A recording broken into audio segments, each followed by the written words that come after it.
A lot of business owners reach out to me to ask me how I make sales.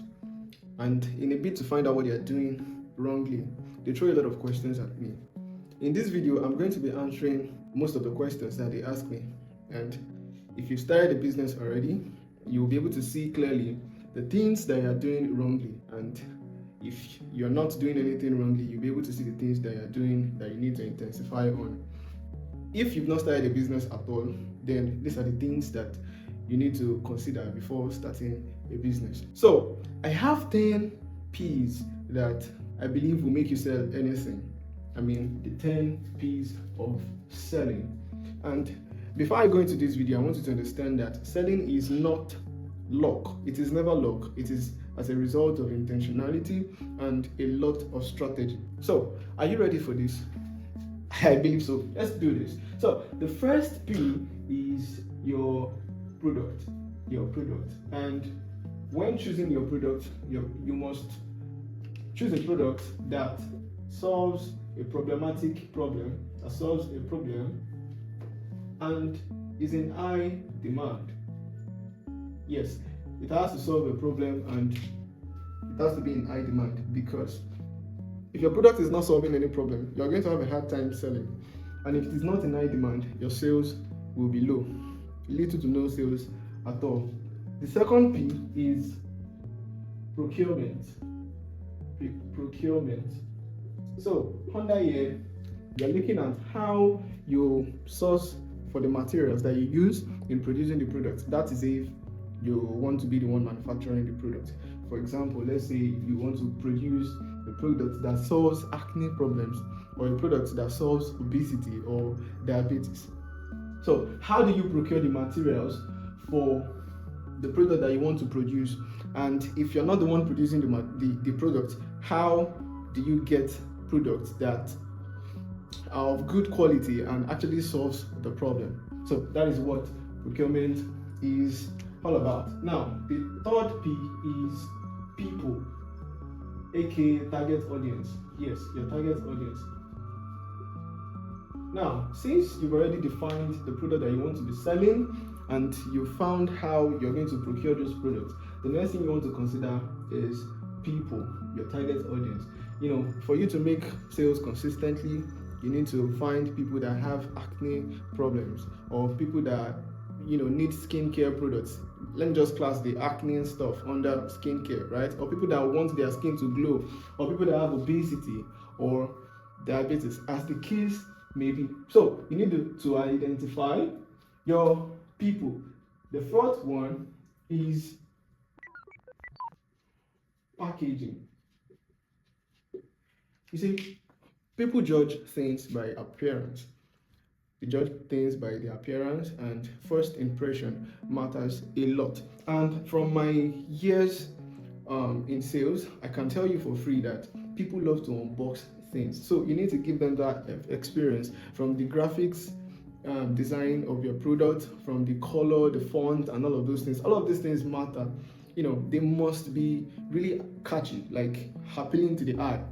So, packaging, like I said, a lot of people love to unbox, and a lot of people they will judge your product by the appearance. So, the fifth P is price. The fifth thing is price. Now, when choosing the price for your product, you need to choose a price that matches the value that product is offering. You don't want to overprice your products so that you have a competitive advantage, you have an unfair advantage. Remember, you have a lot of competitors and your price has to be affordable. Now, take note that because I said that your price should be affordable, you cannot afford to do something that is detrimental to your business. I mean, when selecting price, you don't want a price that will ruin your business at the long run. There are a lot of things you need to consider.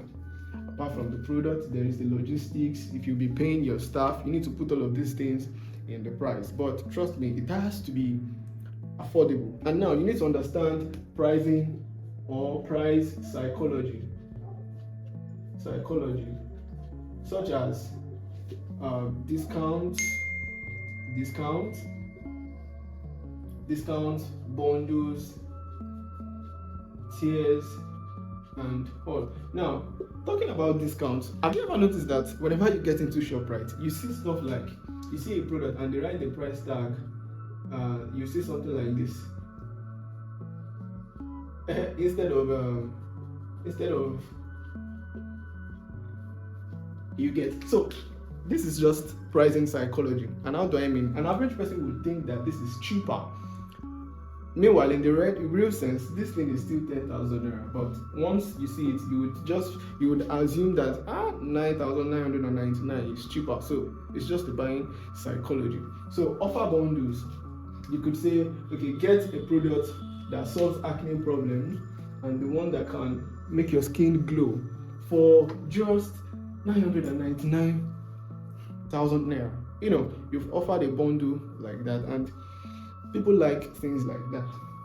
So offer discounts, offer bundles, and understand price psychology rather. So the sixth one is promotion. You can't afford to do a business that doesn't have visibility, or how do I say it? You cannot afford to be doing business and you're not visible. Yes, so you need to find a means to spread the gospel, to spread your own gospel. I mean, a means to promote your own business. You must be seen. A lot of people have acne problems. A lot of people are suffering from diabetes. A lot of people are suffering from a lot of things that they are looking for solutions to. So if you actually have the product that can solve their problem and they cannot find you, that's going to affect your sales. So you need to develop a strategy to reach out to them. So you could choose to use offline platforms. You could do online, or both offline and online. So yeah, if you are choosing the offline means, that means whenever you see people, you have to talk to them about your business. You offer them your business cards, you do a lot of banners, flyers, and all of those things. But if you're using online means, if you're using the online method, then you have to do a lot of social media posts, a lot of posting on TikTok, Instagram, Facebook, what have you. So basically, you could do educational posts, you could do just social media posts. Just find a way to promote your product. So the seventh P is positioning. Under this, I'm going to just ask you a question. What sets you apart? What sets you apart? What sets you apart? So it could be a fast delivery. It could be the way you package your products. It could be you're Mr. Talk and Do. That is, you do what you say, right? So what sets you apart? You are going to be dealing with a lot of competitors in the market. You see that your product is more reliable and trustworthy. What exactly? Find a way to position yourself in the market. Find a way to be different from the crowd. So the 8th P is, what is your promise? Although I feel promise should come before promotion and positioning, but talking about promise, what are you offering your customers? If you say that product is going to totally eradicate their acne or their diabetes in 10 days, ensure that product is doing what you say it will do. Do you get? So if you say you're going to deliver by 10 p.m., fulfill that promise. If you say that within 20 days, if you're selling a weight loss product or something like that, if you say that within 10 days there's going to be a drastic change in the weight of the person, ensure that you mean your words. And I think here you should offer guarantees or warranties or something. Warranties. If you do the kind of business I do, I sell iPhones, I sell gadgets, I sell laptops. So if you're in that category, if you're in that business, you have to give your customers warranty that, okay, in 1 month, if nothing will go wrong with this laptop, if anything goes wrong with it, just bring it back, we'll fix it. So that is your promise. The 9th one is post-sale care. See, this is where you have to retain your relationship with people. After selling to them, you don't have to just leave them hanging and then abandon them. You could check in on them once in a while to see if they are still enjoying their product. When you reach out to them to ask if they're enjoying their products, you can tell if they would patronize you the next time. You can tell because they're going to give you a lot of feedbacks, right? So you have to just ensure that you're consistently reaching out to them, so it won't look like, okay, you guys just have a transactional relationship. You have to retain your customers. You have to build that relationship with them. And in case they tell you, for example, like I said, I sell gadgets, and sometimes after months of sales, I reach out to them.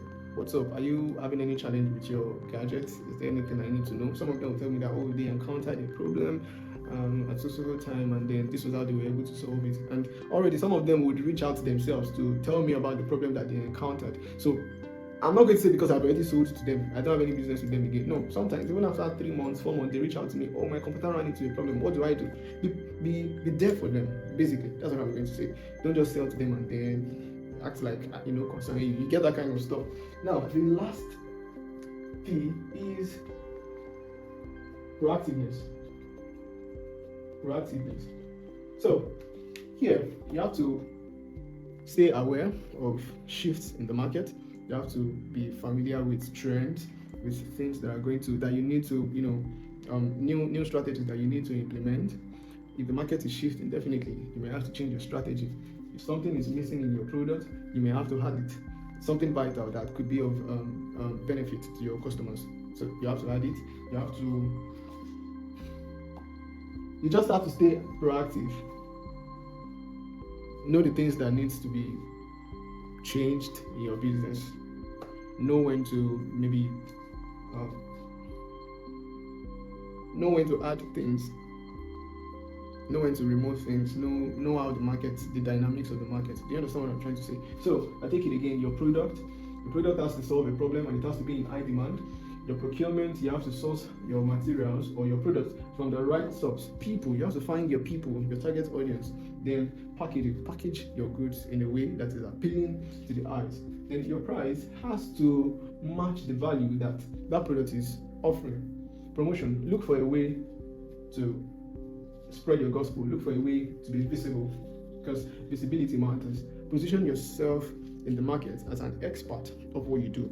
Look for your own unique strength that people will be running to you for. It could be, just like I said, it could be that you deliver fast and you stay true to your words and all of that. Just look for something that sets you apart. Then for your promise, ensure that you're consistently, your words match your action, right? Ensure that your words match your action. And I would say that you should always under promise and over deliver. A lot of people over promise and under deliver, which which kind of taints their image and makes them unreliable, or makes them people that cannot be trusted. Do you get what I'm saying? So supposed to say, okay, care after your customers, after you have sold to them, then stay proactive. Know what's changing in the market. Know the strategy that you need to change. Know what's going on around you with your customers. Find out what they need. Just anticipate things, right? Anticipate things, be proactive, and all of that. So if you follow the 10 P's of selling, I don't see any reason why you shouldn't make sales consistently. Please give me a like, encourage me by subscribing to this channel, and see you in the next video.